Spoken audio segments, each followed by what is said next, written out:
Welcome to Podcast on TechNation.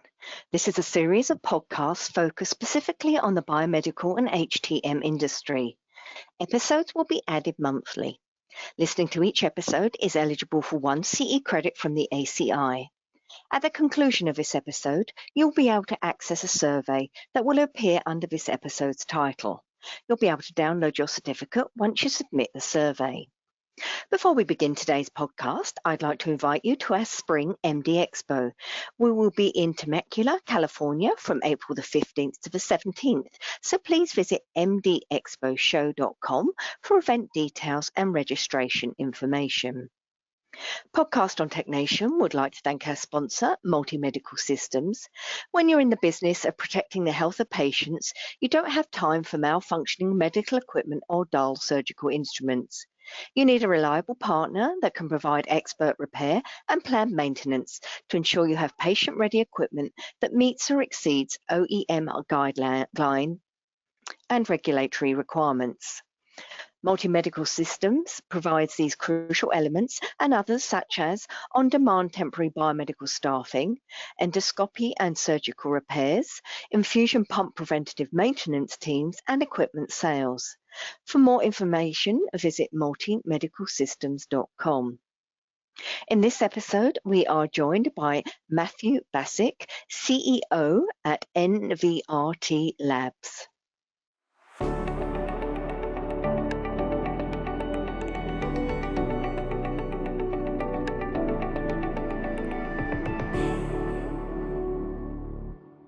Welcome back to HTM Insider. I'm Sherelle with Multi-Medical Systems, and we provide you this podcast and with just joy in our hearts that we're bringing new information, exciting topics to the HTM industry.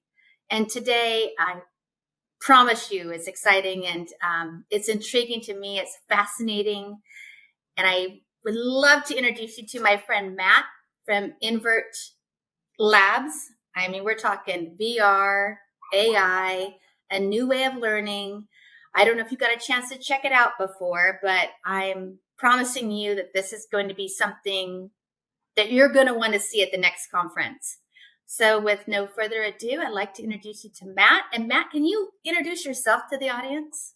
Yeah, absolutely. Thanks for having me on, Cheryl. So I'm Matt Bassuk. I'm the CEO and founder of Invert Labs. Invert Labs is an XR development company, XR AI software development company.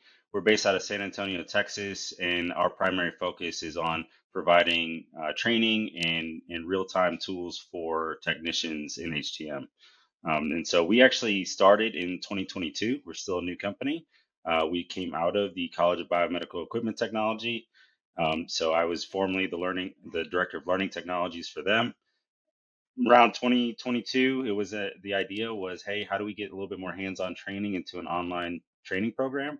And so they said, Matt, you're the technical guy. Go figure out how to do virtual reality. And so here we are, a couple years later, and that's exactly what we're doing. Is we're applying virtual reality, extended realities to technicians in both training and on the doing side of things. Yeah. So I'll tell you my quick funny story.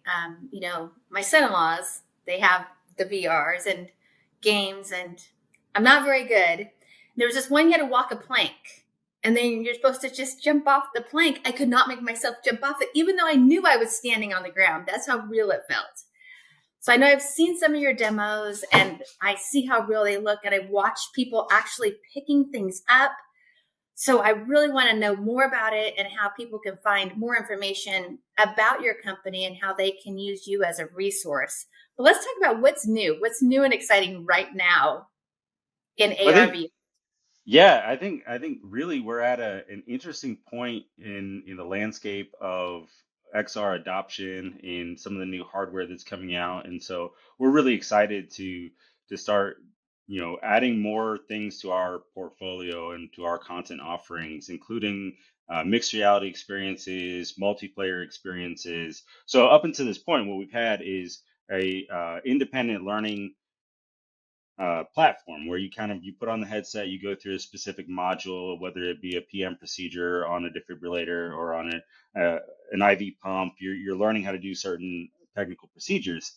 What we're able to do now with some of the hardware that's coming out and some of the new APIs that are being released from a development standpoint is we're now able to have multiple people in the same experience. They could be co-located in the same room. They could be, I could be in Texas, you could be in New York City, and we could both be looking and working on the same device. And so really cool stuff coming out from that end.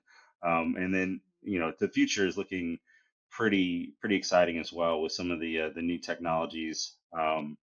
So I don't know if you saw, but just last month, Meta announced their new Project Orion. They're actually AR glasses, so fully Oh yeah, I transparent did see that. glasses. Yeah. That's going to change the game, I think. A lot of people are saying, Meta just had their iPhone moment, and there's still some skeptics out there, but I really think that that's going to uh, bring this technology to the mainstream, and it's going to become more ubiquitous, and wherever it's useful, I think you're going to start seeing it a lot more. So, okay, I'm not a biomed. I don't play one on TV, but I support the industry. Tell me what XR is and tell me what API is so the audience and myself can understand. Yes. So XR, when I say XR, I mean extended realities, and it's sort of a catch-all. It's just like a catch-all phrase for anything that's virtual reality or augmented reality or mixed reality. And augmented and mixed reality, those two things are kind of conflating now, anyways, from a terminology standpoint. But XR just being the catch-all, like anything that you're using AR, VR, mixed reality, all of it. Um, API just being an interface for interoperability between two different platforms. And so I say API, specifically what I was referring to there was like Meta is opening up their pass-through API on their headsets, which means now as a development community, we have the ability to overlay onto the real world using that development API to gain access to the camera on the devices. So look for things like remote technician assistance applications, which is something that we're working on. One technician could have a headset on, another technician could be, on Microsoft Teams or on Google Meet and walking through a procedure remotely, hands free. And so there's really cool stuff that it allows us to do. Wow, that just gives me my head spinning about right to repair, right? I, Yeah. I mean, it applies here as well. And I think that's honestly that's the reason why we exist is because there's a need in the industry, right? So there's so many skills that are leaving the industry. There's so many older technicians they're retiring. Every time I go out and I do a speaking engagement or I'm doing demos at one of the events, I like to ask the audience, okay, how many of you are ready to retire in the next 5 years? And honestly, a lot of them it's half the room raises their hand. So yeah, the what are we attrition going to do rate, about that? exactly, the attrition rate. And just to replace that talent, you cannot replace that talent and that skill level of 20, 30, 40 years with someone who just came out of school. It's difficult, right? There's a skills gap, and so we have to do better about not just replacing the FTE, but replacing the skills that are leaving as well. And so that's we feel like we're one tool in the toolbox to be able to do that, but we have to be able to build things from a training standpoint that are scalable, that are remote, that they have an opportunity to get to a lot of people quickly, because that's what we need right now. For every four technicians that's leaving the industry, we're only replacing them with three, and our industry is still growing. So we've got a big task in front of us to go fill the skills gap. And I mean, technology is changing quickly. And hopefully to our advantage, right? Right, Hopefully, yeah. that the new advancements in technology allows us to go after those skills gaps and allows us to be creative about the way that we apply technology to get better, faster, and more reach for technicians.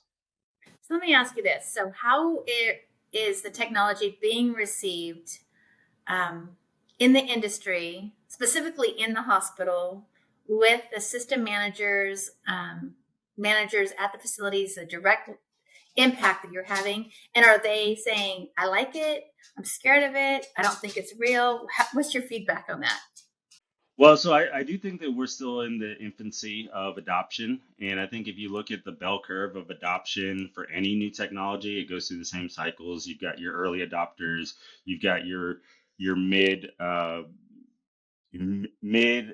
adopters, then you got your late adopters, and then you got your, really late adopters, right? And honestly, that typically over is very mirrored by generation, like your generational assignment. So, your younger millennial Gen Z, like they're going to be quicker to adopt newer technology. Some of the older, boomers, Gen X, they might be a little bit behind that, and rightfully so. I mean, we Well, yeah, I'm one of those. I mean, I try to adapt and adopt everything that comes my way, but it has happened so fast. You have to think.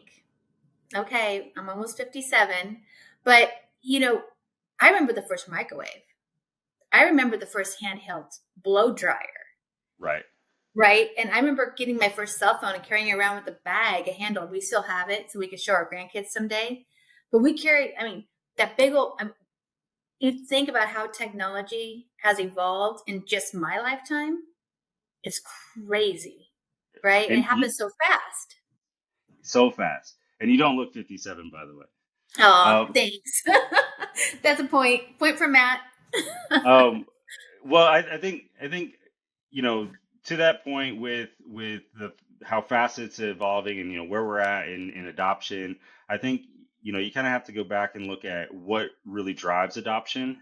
And you talked about a microwave, you talked about a handheld blow dryer. Like the main thing that drives adoption for any technology is going to be utility. It has to be useful, and so that's really what we like to focus on, is how do we make this technology something that doesn't sit on a shelf, that's not just a gimmick or a cool fancy toy, but rather something that's going to actually move the needle on doing the job and making it effective. And so to that point, I mean, yeah, you look at like the iPhone back in 2007 when it first came out. There was a lot of skeptics about it. It doesn't have a keyboard. It's how am I going to send my emails if it does? And there's a famous video of Steve Ballmer from Microsoft who was kind of laughing at the whole thing. He's like, "Yeah, this is a joke. It's way too expensive and it doesn't have a keyboard."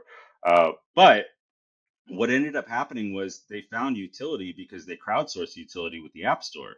And so now anything you can dream of, somebody can develop it and you can do it on the iPhone overnight. This new technology just took hold, and we feel like as long as we can go after the right kind of utility for content with XR, the same thing will happen for technicians, and that's really what we're laser focused on.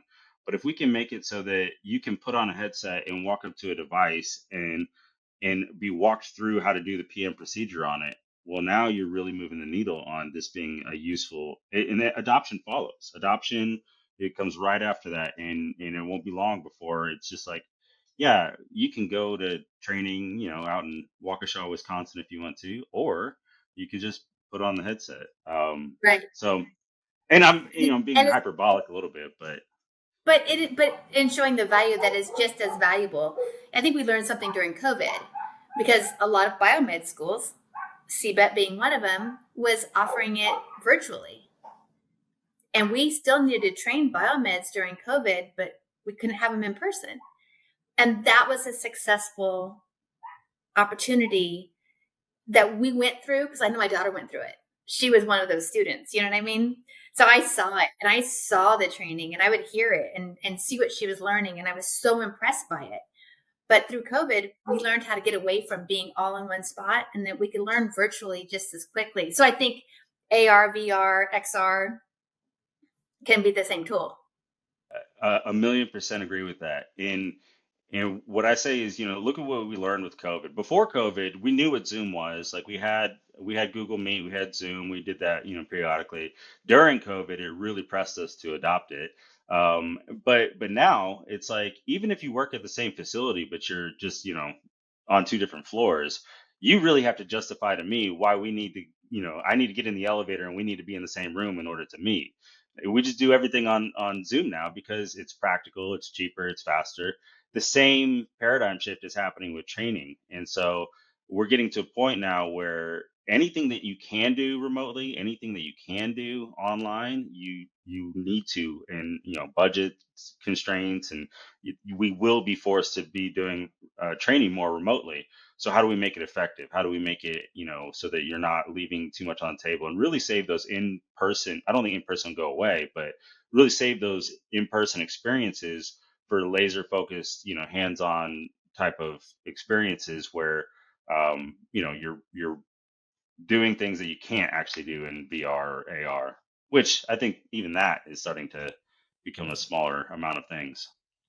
It is. I think that the one thing you'll never take out of it, though, is the human contact, the eye to eye, the shaking the hand, right? I think we just ingrainedly need that in our lives. Like that's something like we go to the conferences, you see it. There's always hugs and smiles and handshakes and high fives, and it's just different in person sometimes, Oh, I absolutely agree with that, and that's actually one of the reasons why I really like the outlook of some of the new hardware and stuff that's coming out, is because it it focuses more on that human connection where it can be, and I think that you're absolutely right. We're never gonna not we're social creatures, right? We work together, and so I think that that'll never go away. But wherever we can apply technology to make things faster and better and easier, that's on the table. That's what we're going to go try to do. I love it. So I'm not an expert at all in AI, but it is like the elephant in the room. And it's crazy how it's being applied. And every day it seems like there's something new, good and bad, with AI, right? Whether it be images or medical technologies, and how we're able to forecast, because of these thousands of patients who had this experience, we can predict this outcome, right? So how does AI play into what you guys are doing? Is there any crossover? Absolutely. And as a matter of fact, I think AI is going to touch almost every aspect of our lives, professionally, personally, socially. Like there's so many things that AI will be a part of, just inherently. And I think that, specifically with applications that we're looking at, we want to take AI, what it's really good at, and apply it to the medical space device. So things that it's very good at is are like outlining procedures, or if you use Chat GPT or generative AI, it's very good at like filling out work orders or those kinds of things. So we're building some tools that are hopefully going to help technicians. Simple things like instead of having to type in a serial number on a tag, you can just take a photo and AI can automatically read it. So those kind of applications, I feel like that's going to become more commonplace, and so we're building some tools for that. Eventually, I think the technicians will have Jarvis in on deck, whether it's your smartphone or AR glasses or whatever it is. You just be able to say, "Hey, Jarvis, help me with this PM procedure, or write down this flow rate so that I can put it in my documentation." And I definitely see a world where that becomes commonplace, and that's kind of the stuff we're working on too. That's really cool, and it's simplifying it, right? I mean, if you think about a worksheet, right, for a PM that you have to go off an OEM checklist, sometimes they're hard to find. Sometimes they're hard to get, especially if you have a device that comes in that you don't normally have in your facility, and you need to do a repair. Like, how do you find that information? And time is of the essence in some cases. But yeah, I think that would be a way to simplify and have everybody on the same page doing the same thing. Yeah. Anytime I talk to somebody about AI, I usually get two questions. And like the first one is it going to kill us? Right? Is this Yeah, Skynet? right. Uh-huh. And the I second watched the question is, movie. yeah, right. I and I don't think so. Not yet, anyways. We're so far away from AGI, which is artificial general intelligence, which is basically AI being as smart as a human, or being able to reason across multiple different things so that it can be the equivalent of human intelligence. And then there's super intelligence, that's the Terminator, and that's when things get really weird. We're so far away from that. I'm actually more in the camp that I don't think that we'll actually achieve real or AGI, but either way, I'm not afraid of it. I don't think that it's bad. I think that it can be useful. The other question we get all the time is like, oh, is it going to take my job?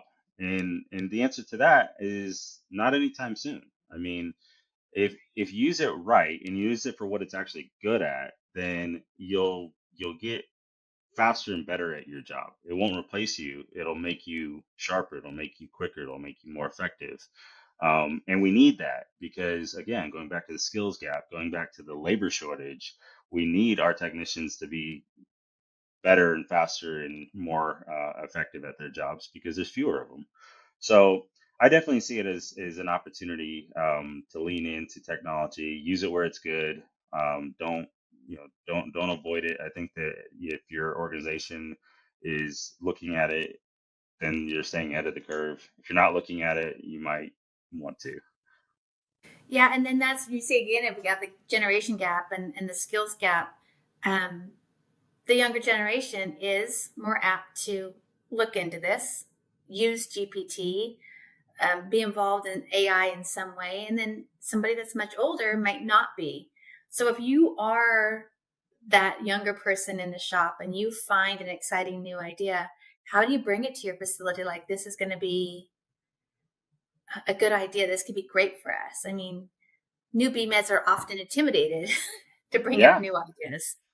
I think honestly, and I always tell people that number one, from a workflow standpoint, like yeah, you've got your certain procedures you have to do a certain way, but you have to come up with your way of doing workflows. And if you find a tool that is helpful, that's making you faster, again, going right back to utility, that's the driver of adoption. If you want the rest of your shop to look at something, well, just show them how much faster it's made you and some how much time you're saving by doing certain things or using whatever new technology tools, and not just AI. I mean, there's so many different platforms out there. If it's got utility, bring it up because I think that that's the driver, and I think that that's a very easy business case to have. um, and a lot of people are very scared about AI with data and all that, but what I'll say is the GPTs and all the different models that are out there, Llama 3 and Jarvis and Claude, they're all trained off of all of the public data that's out there. 95% of data is still private. And so I think there'll be an opportunity to keep things kind of air gapped and isolated to your facility, but still get all the benefits of using one of these LLMs to speed you up. Do you believe that they should actually, I think with AI, trust but verify that it is the same, whatever they're looking up, to make sure that it is following their adopted guidelines? You have to. I mean, it's not going to be perfect. Just the same way you would with any new technician or young technician, is somebody who's got the experience is going to have to double check their work. You have to do that with any kind of AI tools as well. You can't just take it at face value. But actually, that's funny. We had my partner Aaron. He's the CTO of the company. He was doing a session at the Amy exchange in Phoenix over the summer, and somebody raised their hand and was like, "Well, how do we know that AI is going to order the right parts? Like, what happens if they order the wrong parts, and then that it comes in and it was wrong?" And somebody else in the audience was like, "Oh, well, we do that all the time, anyways. That's not a big deal. It just has to be better than what we're already doing." Yeah, that's true.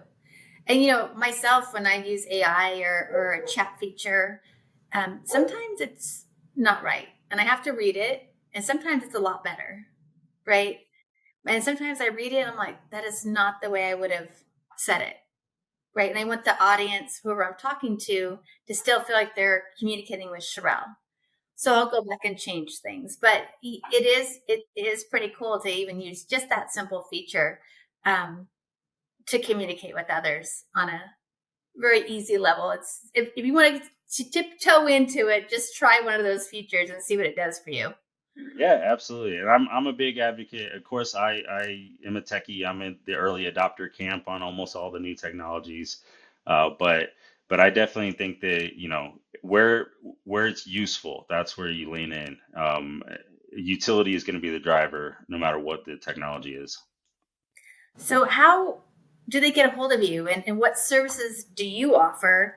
Are you open for questions? Give us all the details about your company and how you could benefit anyone out there, any facility out there. Yeah, absolutely. I appreciate that. So if you want to find us, we're at nvrtlabs.com. We call it Invert Labs, but it's spelled NVRT Labs. And on the website, you'll see a handful of things that we're offering. We're going to end up doing a website rebuild here soon. But our primary product offering right now is the training platform, which is a subscription-based access to our content library. We have about 20 different biomed procedures, everything from general biomed all the way up to some imaging content. But designed for new technicians to get a hands-on experience with devices that they may or may not otherwise see in their shop, just to give them their footing, give them their muscle memory, do some repetitions, get them into the roles, and then upskilling. And then we're actively adding more and more content to that content library over time, which is very exciting. Like I said, our content's starting to evolve. It's more multiplayer, it's more mixed reality. It's not just only a full immersion, independent training, but there'll be some new stuff coming as well. But that's our primary product offering right now. We send you out a MetaQuest headset. It's got pre-configured turnkey. You don't have to set up anything, but you get the access to the platform. It's point and click your training, and it's for any health systems, ISOs. We've got a lot of educational institutions that are our clients, and then even OEMs. Outside of that, we also do custom XR development, and now we're leaning all the way in using some of our AI tools for creating workflow applications as sort of AI powered integrations. If you've got one system that doesn't talk to the other system, we can build a little workflow to make them talk. Wow. So I gotta ask, how do you do these videos? Where's it come from? Like, who does it? Every time I see you and I see people picking stuff up, I'm going to try it next time at the next conference. I'm going to walk over there and do whatever you're doing. But where does that come from? Yeah, so we have a really how does it get really done? great I'm team. curious.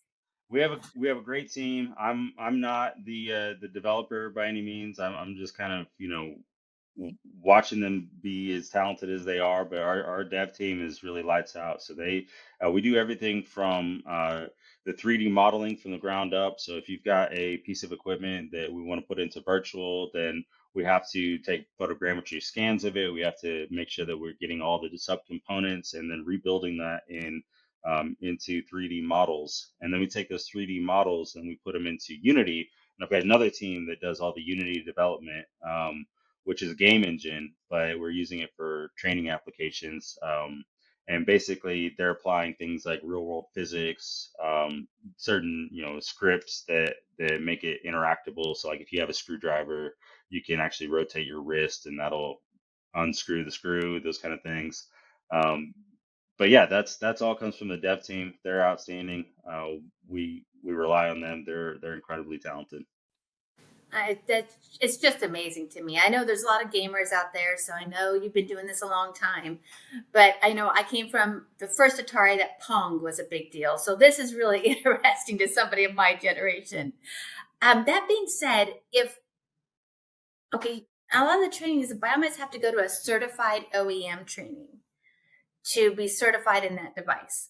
Could that be something in the future that you're able to partner with OEMs to do that training where the cost of sending someone to a school could be reduced greatly and we get more people trained efficiently?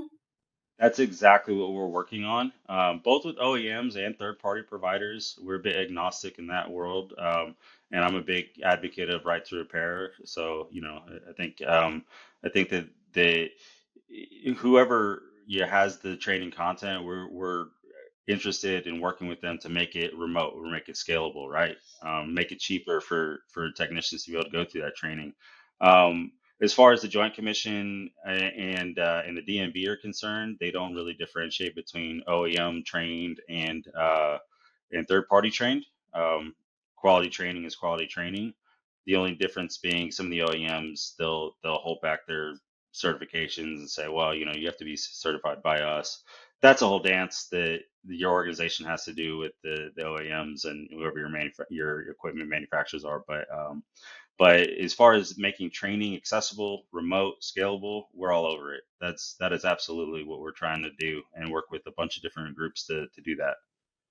Now, what if you're an organization, ISO, any large entity that needed to train a lot of people on a device that you have, but you don't have the recorded, I don't know what we call the session Sure, yeah. done yet. Would you create it? I don't know what Yeah, it's called. Sorry. absolutely. So modules is kind of what we call them, Okay.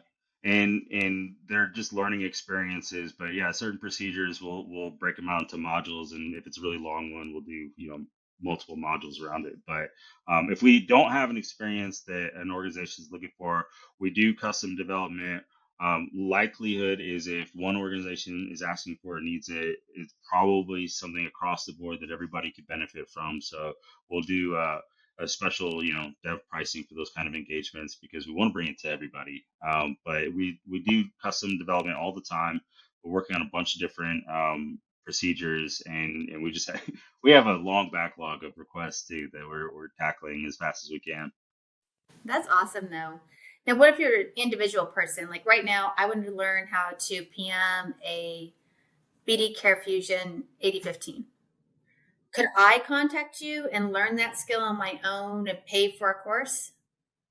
So we have an opportunity to do some independent training, and I do think that that's a business model that we'll look into a little bit more.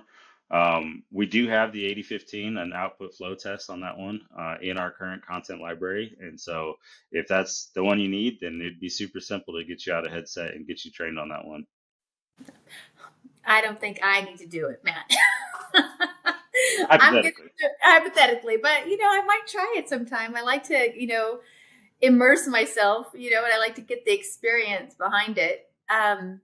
So in the future, what are you looking for as far as expansion in this industry? Do you feel like it will be copied and I guess mass produced in a way where this is the new world? Absolutely. And I think, what we're focused on is we want to build all that. So that big backlog of content that people are asking for, we got to go after that. We really do have to find ways to scale our development and do it faster and get more of this content out there. Because again, goes back to utility. If we've got a library of all these different experiences that people need for doing procedures, then we're meeting that need in the industry. And so yes, we're going to be this next year is going to be a big year for us. We're going to be building out a ton more independent learning modules, but we're also going to go after a lot more on the AR, actually doing the procedure live space. So not just using a headset, but maybe using your smartphone and looking at a device and saying, okay, I can tell this is a Care Fusion 8015. I've got two 8100 pumps on either side, and I want to do a battery replacement. And you'll get an overlay in AR that kind of animates and shows you exactly what you have to do. Take out these screws, take off the battery pack, put on the battery pack, put back the screws, push these buttons. And so we're going to be building a lot more content like that as well this next year. Yeah, that's awesome. So when is the next conference that you're doing this at? Where can someone come and find you? The next few things that are coming up? Yeah, so I have been traveling a lot around quite a bit this year. It's finally starting to slow down a little bit, but I'm really excited to go to Lexington, the HTM mixer in Lexington in a couple weeks. And so I'll be doing a presentation there, and then we'll be running demos, and I'm really excited to see everyone. That one's going to be great. Yeah, and then next year, I bet your schedule's packed. They're going to have to make another mat. I know. It's gonna be a big year for us, and we're definitely gonna be out on the road and just taking us to as many people as we possibly can. And if you want to know if I'm gonna be in an event, if you want to see how you can get a demo, just shoot me an email or get in touch with me because likely I'll be in your area at some point in the near future. Yeah, it'd be nice, especially if facilities, you're a hospital out there, and especially in Kentucky, Matt's going to be there. You might as well just sign him up and have him come and give you a demo right there in your biomed shop. I mean, that's a perfect opportunity, right? Perfect. Yeah, I would do that too. Yeah. And we send out demo headsets all over the country too. So a lot of clients that want to try it and they want to build some buy-in around the technology. So we're happy to send out demo headsets to accomplish those goals too. Well, I'm trying to make it to Kentucky. I'm trying to make it to Lexington. As you know, I see you at most of these events, so packed schedules. If I get there, I'm definitely going to stop by and give this a try. Come maybe attend your class and your presentation. I'd love to see it, hands-on. But I've had such a joy interviewing you today, just because I'm the curious cat, right? And I want to know more and I want to experience more. And I think there's a lot of people like me out there.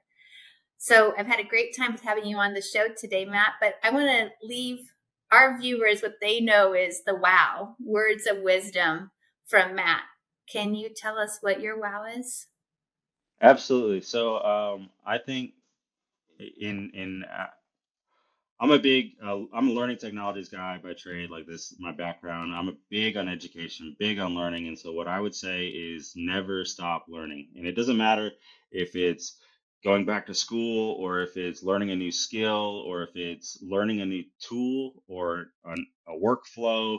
Never stop learning because you're always going to be growing. If you stop learning, then you stop growing. And I just think that, there's a quote by Mahatma Gandhi, and he said, uh, "Live as if you'll die tomorrow, but learn as if you'll live forever." And Oh, I I think love that. that sums it up for me. I love that. Yep. And you're never too old to learn. You're never too old to try something new. You're never too old to reinvent yourself. I mean, this is your one chance at life. And if you're a BMET and you're curious about this, get curious now. Reach out to Matt. I know he's accessible. Follow him on LinkedIn. Check out their social platforms and stay in touch because I think over the next year, 2025 is going to be really big for y'all. And one time when I'm in Texas, I'm going to stop by and see it down there in San Antonio. Come on, All we'll get you right. some barbecue. Oh, love it. Love it. All right. Thank you for joining us again for another episode of HTM Insider. You could find this podcast any place you listen to your podcast. And it's also hosted on TechNation. So if you're a CBET and you're looking for those CE credits, every episode is 30 minutes and you get 1 CE credit every time you listen. So thanks again for tuning in. Matt, thanks for being a guest today. And go out there, be curious, and learn something new. Thank you so much for having me. Thank you, Matt.